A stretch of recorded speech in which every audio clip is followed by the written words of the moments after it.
Por falar em direito, que nós estamos aí hoje, né, recebendo, né, as nossas temáticas envolvem direito e administração, eu estou aqui com o Dr. Carlos, ele que é advogado, né, e veio aqui também tratar de um assunto muito especial no dia de hoje. E, Carlos, você conhece o CESU, Carlos? Claro que conheço. A maioria dos estagiários que eu tive no escritório, todos oriundos do CESU, e excelentes estagiários. A faculdade é espetacular, a minha esposa fez faculdade no CESU. Quando eu cheguei aqui, eu acompanhei a formação do CESU, conheço os proprietários e é excelente faculdade. Isso mesmo, Carlos. Então, a CESU é muito conhecido na região, a gente vem fazendo um trabalho bem bacana lá e estamos cada vez mais aí atentos para entregar na comunidade excelentes profissionais. E esse programa aqui, Carlos, também ele tem como objetivo passar informações, tanto para os nossos alunos que nos assistem, quanto também para a comunidade em geral. E hoje você tem um assunto mais do que especial para poder estar tratando com a gente aí, que é o assunto sobre holding familiar. Muito interessante esse assunto, porque eu que sou da área de administração, quando falo em holding familiar, veja, holding, né, no nosso caso aí, trata muito de empresas, né? São um agrupamento de várias empresas, né? De vários patrimônios, digamos assim. E agora esse termo vem sendo utilizado aí na área jurídica, a holding familiar. Do que se trata, doutor, a holding familiar? Na verdade, a holding é uma aplicação multidisciplinares, né? Multidisciplinar porque ela abrange várias áreas do direito, inclusive a administração. Ela vem para fazer a gestão patrimonial, a administração do patrimônio, né? E para fazer a proteção desse patrimônio e evitar inventário no futuro. Basicamente, o foco que a gente tem trabalhado é que no futuro a gente evite o inventário, fazendo essa organização sucessória, onde você não vai ter o problema de ter inventário lá.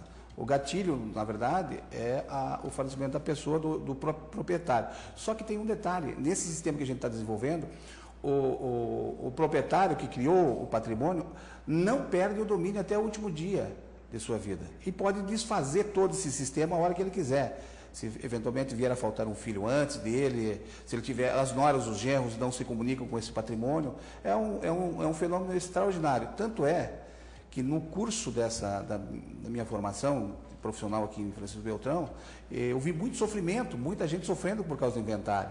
E eu procurava sempre achar um jeito, e agora nós achamos essa maneira para resolver a questão das pessoas não sofrerem depois que os entes queridos partem, né?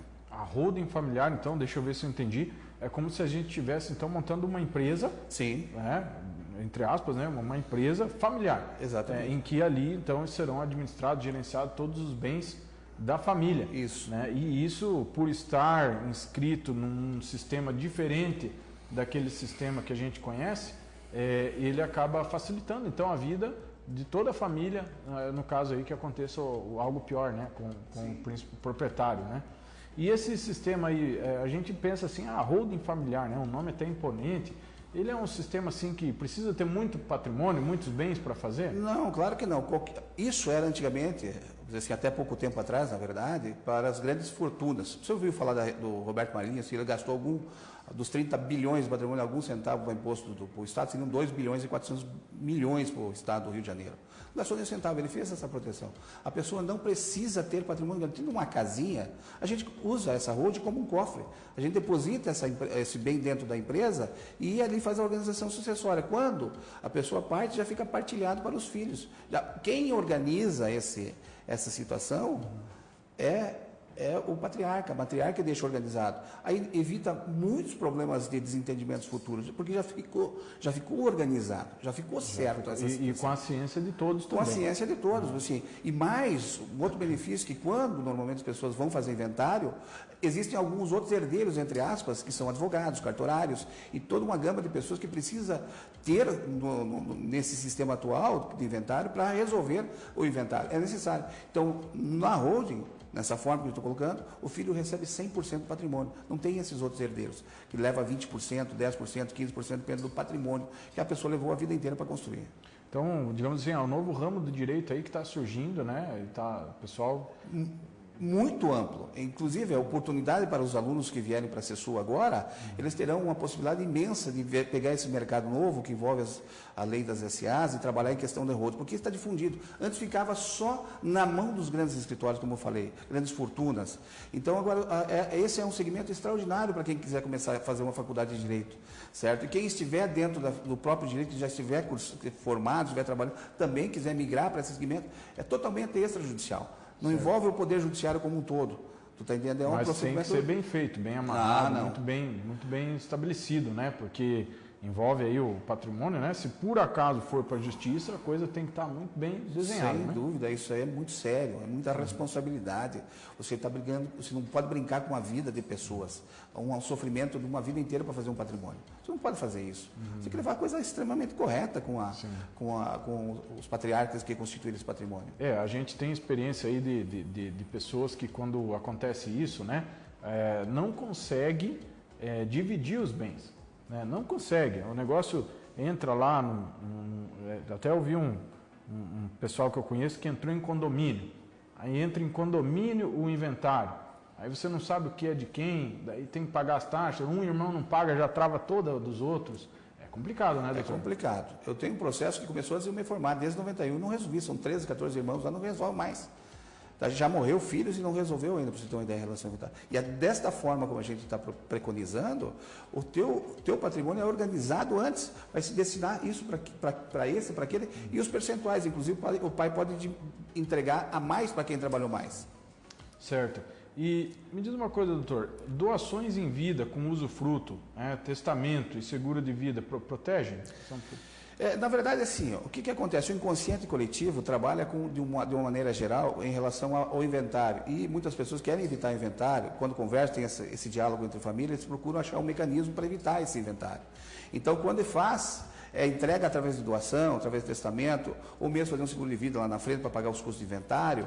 Assim, quando se faz a entrega do patrimônio, tu perde o domínio. Uma doação, tu entrega a titularidade do bem. Então, se o pai precisar vender esse patrimônio, ele precisa da assinatura do filho. Às vezes a nora não concorda. Eu já ouvi falar também muitas vezes, não, está morrendo, deixa que morra. Depois a gente fica tudo nosso. Então, o cara levou uma vida inteira para fazer um patrimônio e quando precisa para tratar de uma saúde, ou quiser viajar, ele não pode, cara. Não tem o domínio daquele patrimônio, porque saiu da esfera dele. Entende? Essa que é a realidade. Os vozinhos, né, quando eles vão ficando mais velhos, precisam de alguém para assinar as decisões deles, né? Então é isso que a gente está falando. Né? Toda pessoa vai até tem que comprovar, né? Hoje em dia a gente vê também questão de prova de vida, né? Até no banco. Tudo tem que comprovar, né? Então, essa é uma forma também da pessoa ter, né, realmente o domínio daquilo que pertence a ela, né? Sim. E daí depois, conforme for a necessidade, né? Isso já tem as destinações corretas. Então, já é um sistema assim que eu não conhecia, doutor, muito, muito bom, né? E pode ajudar muita gente mesmo, né? Eu te digo que academicamente falando, isso é extraordinário. Não sei se o CESU tem essa matéria, não tem. O pessoal já vem tratando. Já vem tratando, mas ela tem que aprofundar no nível que leve a essa consciência de fazer essa possibilidade de dar para famílias com poder aquisitivo um pouco menor. Também pode fazer isso, as pessoas também têm esses mesmos sentimentos, né? Mas é extraordinário, sim, é extraordinário esse novo segmento. Não, bacana, doutor. Então é isso aí, para você que está interessado, então, nessa questão da holding familiar, se aprofundar mais sobre o assunto, então o doutor Carlos está aqui falando com a gente. É um novo sistema aí de inventário. Na verdade, não é um novo sistema, é um sistema totalmente diferente, mas que acaba sendo um pouco mais facilitado, digamos assim, para que a pessoa possa ter aí a sua segurança, né? E não gastar todo o seu dinheiro, tudo aquilo que ela juntou durante anos, gastar isso daqui a pouco com um monte de taxa, um monte de terceiros que vem daqui, vem dali, inclusive com advogados, né? Sem dúvida, sem dúvida. Então, quer dizer, você se antecipar ao problema pode ajudar bastante. Então, esse é o grande recado aí do nosso programa de hoje, nossa entrevista, né, doutor? Um problema inevitável, né? Tem que resolver antes. Doutor, então, estamos aí indo para o intervalo. Estamos de volta. Bem-vindo a você que acompanha o CESU em Pauta. Estamos aqui fazendo uma entrevista, um bate-papo com o Dr. Carlos Fernandes.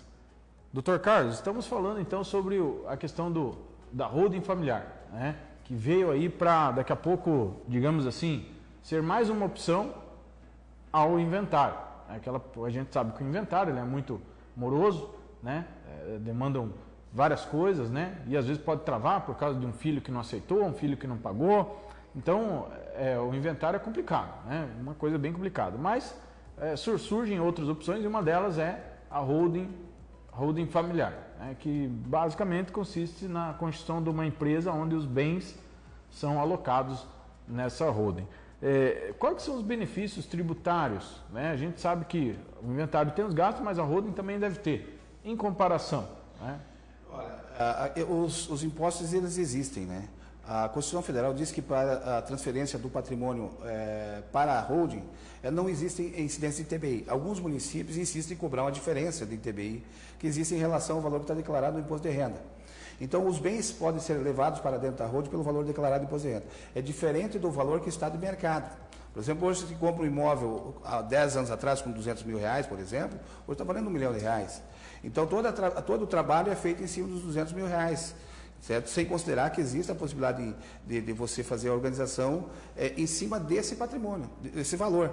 Certo? Tem uma diferença de R$800 mil que as prefeituras não poderiam, mas algumas vezes insiste a cobrança do ITBI. E existe, quando se faz a doação das cotas dentro desse sistema para os herdeiros, o ITCMD. Então, existem questões que você pode organizar também em relação a isso, usando tudo lícito, isso é tudo lícito, inclusive a mudança do domicílio fiscal, onde é possível a redução drasticamente desse imposto. Legal. E então, em termos de custo, né, comparado com o inventário, o custo é menor? Eu tenho cálculos de 80% a 90% mais barato. Vamos dizer assim, 80% a 90% mais barato. O que acontece? Desse patrimônio de R$1 milhão, por exemplo, a hipótese assim, se a pessoa falecer, ela vai gastar 20%. No mínimo 20% com o advogado, com imposto e tudo mais, 20%. Se ela não tem a liquidez para isso, ela vai vender esse patrimônio com 20% a menos. Então, já vem por 800. Então, e existe o ganho de capital em cima disso que se aplica. Então, a diferença é astronômica em relação ao processo que a gente fez. E mesmo dessa forma, o herdeiro vai receber 40%, 60%, 70% ou 50% do patrimônio que foi deixado para ele. E nesse sistema que eu estou falando, o herdeiro vai receber 100% do patrimônio. Então, quem paga a conta nesse momento é quem nos procura. O meu cliente é o patriarca, é o dono do patrimônio. Esse que vai pagar a conta para deixar organizado para os filhos. Isso se chama um ato de amor para com os filhos. Então, já mais uma situação. Depois que a pessoa falece, depois que a parte deixa essa vida, ainda continua, o legado dele continua com os filhos, com esse ato de amor de deixar sem problema para os filhos discutir, que geram o problema emocional, que muitas vezes, além da perca dos pais, o problema emocional é enorme, com brigas que podem acontecer, né? Além do tempo e outros desgastes que acontecem, além do financeiro. Podemos inclusive considerar, né, doutor, que esses problemas aí emocionais, eles são bem mais graves, às vezes, que os financeiros. Né? Então, o irmão que não se fala com o irmão. Então, deixar essa questão organizada é uma grande oportunidade. Rapaz, eu te falar uma coisa. Eu tive outro dia numa reunião, onde a filha, eu sentia a dor da alma. Eu sabia que existia essa dor. Mas a dor da alma da filha não poder falar com o pai, porque houve uma briga, um desentendimento, isso marcou muito. E mais ainda a minha vontade de continuar e divulgar isso. A minha finalidade é retribuir um pouco que eu recebi quando eu fiz a minha faculdade. Fiz uma faculdade particular com crédito educativo na época, eu paguei 100%. Na época eu não tinha condições de pagar a faculdade. Muita gente não tem, hoje o governo propicia, na época propiciava. Então a minha forma de ajudar de uma maneira ou outra a sociedade é devolvendo esse conhecimento para que muitos evitem esse problema, que é evitar essa dor na alma que os filhos têm, às vezes, não poder falar com o pai. E entre irmãos também, também, né? Claro. E como é que funciona a questão dos agregados, genros, noras? Eles participam também? Sim, eles não vão ser herdeiros desse bem. Eles não são herdeiros, porque é feita uma segregação, é separado. Assim, os filhos recebem essas cotas dessa empresa e os herdeiros agregados não. Os genros e noras, que a gente brinca com essa expressão de agregados, né? Eles não participam desses bens. Os bens são literalmente os filhos. Se um dos filhos eventualmente quiser separar, não tem problema. O herdeiro, o cônjuge não leva esse bem que ele vai receber como herança. Essas cotas não vão ser transferidas para o cônjuge. A não ser depois que esteja consolidado, talvez, né? Aí é um outro processo. Aí é uma liberalidade de quem receber os patrimônios quiser ou não entregar para o cônjuge. Então, isso é uma sucessão que pode passar, inclusive, para os netos. Certo, doutor. Bom, então, assim, digamos, você fez todo o processo, né? Isso aí ele pode ser desfeito, fiz a holding lá e tal, mas vi que não é o caso, né? Tipo, prefiro deixar do jeito que está. Pode ser desfeito, né? Pode ser desfeito tudo. Esse processo se chama co-option. A possibilidade do pai é recomprar as cotas. Por exemplo, nasce um filho temporão, por exemplo. Assim, está toda a sucessão pronta, mas nasceu um filho temporão do mesmo casal. O casal teve um filho mais tarde, que acontece normalmente. Como é que essa criança vai ficar sem o patrimônio que já foi destinado para os outros herdeiros? Então, o que acontece? O pai tem o direito de desfazer através de uma cláusula chamada co-option. E também a reversão. Pode desfazer essa situação. No caso, um filho eventualmente faltar, antes do pai, é possível perfeitamente também voltar essas cotas, ao invés de ir para a esposa ou de ir para o neto, volta para o pai, que vai fazer uma reorganização nessa situação. Depende de cada caso. Então, além de desfazer, é permitido então fazer uma reorganização. Pode fazer uma reorganização. Certo. E isso é feito através de algum sistema ou está num documento? É tudo dentro do contrato social. Se altera o contrato social conforme a situação. Contrato social. Tudo dentro do contrato social. Você integraliza esse patrimônio com aumento de capital social. Você que entende desse segmento, você faz um aumento de capital social com os bens que você tem. Então, esse bem é capital social.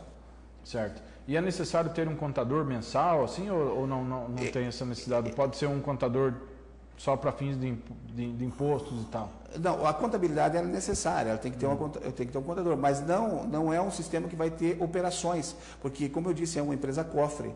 Esses imóveis, essa empresa não vai ter movimentação financeira nenhuma. Ela simplesmente vai recepcionar o patrimônio, como está no CPF, vai para o CNPJ. O CNPJ específico que vai fazer a retenção do seu patrimônio. Então, ela não vai ter movimentações financeiras. No final do ano, tem algumas, eventualmente, com os lançamentos durante o mês, mas sem movimentação. No final do ano tem que fazer o ajuste da declaração de imposto de renda. Legal, olha, show de bola, viu, doutor? Gostei desse tema. É um tema assim que chama muita atenção, curioso, né, além de tudo, e é um tema da área jurídica aí e também da administração. Total. Né? Então, o aluno que é da administração aí, né, nós que cuidamos de empresas, né, então, balanço patrimonial, todos os termos que o senhor falou aí, é do nosso dia a dia, do nosso convívio, para quem mexe com a administração. Então, é um tema que envolve as duas áreas, né? Inclusive, serve um tema aí para pesquisa, né? Grupos de pesquisa, para pesquisar, né? A gente tem lá os grupos de pesquisa no CESU. É um tema estimulante para a gente poder fazer algumas pesquisas aí, como é que está desenvolvendo isso aí. Estou disposto para ajudar, se preciso for. Claro, já fica a dica aí, então, para os grupos de pesquisa, né? Lá do CESU. E por falar em grupo de pesquisa, nós estamos aí recebendo os trabalhos, né, do grupo de pesquisa. Essa semana aí a gente encerrou os prazos de submissão de trabalhos do nosso evento científico, que é o EPIC. O EPIC, então, que ele vai ocorrer agora no mês de outubro, no final do mês. Temos uma palestra aí sobre a importância da pesquisa, da iniciação científica, principalmente, que é o que o aluno do CESU participa. Então, essa palestra vai ser excelente, a gente vai fazer a abertura com essa palestra e, na sequência, daremos, então, as sessões de apresentação de trabalho. Os alunos que desenvolveram alguns trabalhos nos seus grupos de pesquisa e até trabalhos dentro de disciplinas, TCCs, né? Tudo isso pode ser transformado num resumo científico e apresentado no nosso evento, né? Que depois então vai sair um anais, né? Os anais, né? Que é uma revista que vai sair esses trabalhos que foram aí submetidos para o nosso evento. Então aquele aluno que ainda não submeteu, né? Que perdeu o prazo, alguma coisa, procura lá a gente, né? A coordenação do núcleo de pesquisa.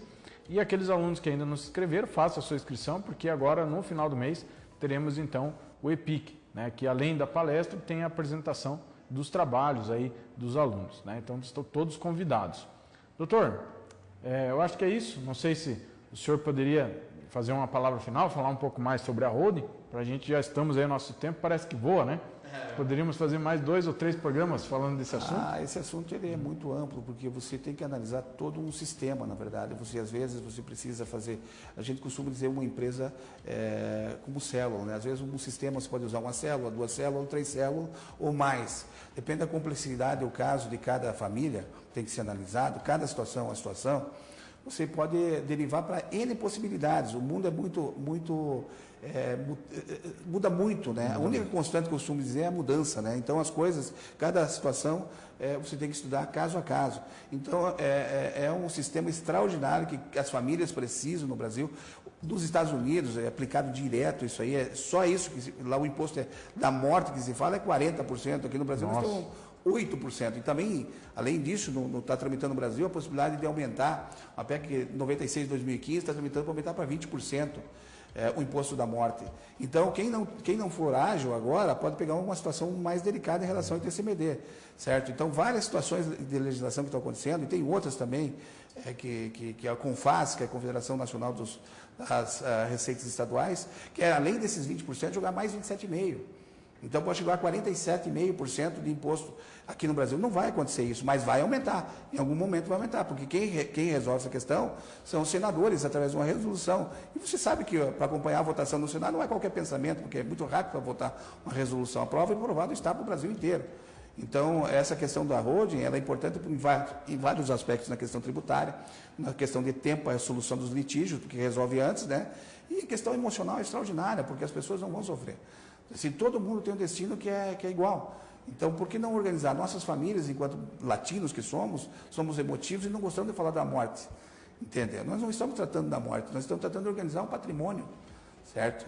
Mas eu acredito que deixei meu recado, fica à disposição para quem precisar ou quiser, a gente está aí. Eu não posso, obviamente, fazer venda nenhuma, fazer aqui por questão ética, né? Mas eu digo que esclarecimento sempre é bom levar para a população, e esse é o meu objetivo. Está muito bem esclarecido, eu mesmo entendi bem aí do que se trata, é um assunto aí de utilidade pública quase, né? Que nem isso, eu considero por exemplo, a questão financeira, mas também a questão emocional, como o doutor acabou de falar. Então, parabéns, doutor, por estar divulgando esse tipo de situação que muitas vezes o pessoal não conhece, né? E daqui a pouco, ficando conhecendo, pode ir atrás, pode estimular que se faça mais esse tipo de situação, que é a constituição da holding familiar, né, doutor? Doutor, muito obrigado, tá, Eu que agradeço pela presença.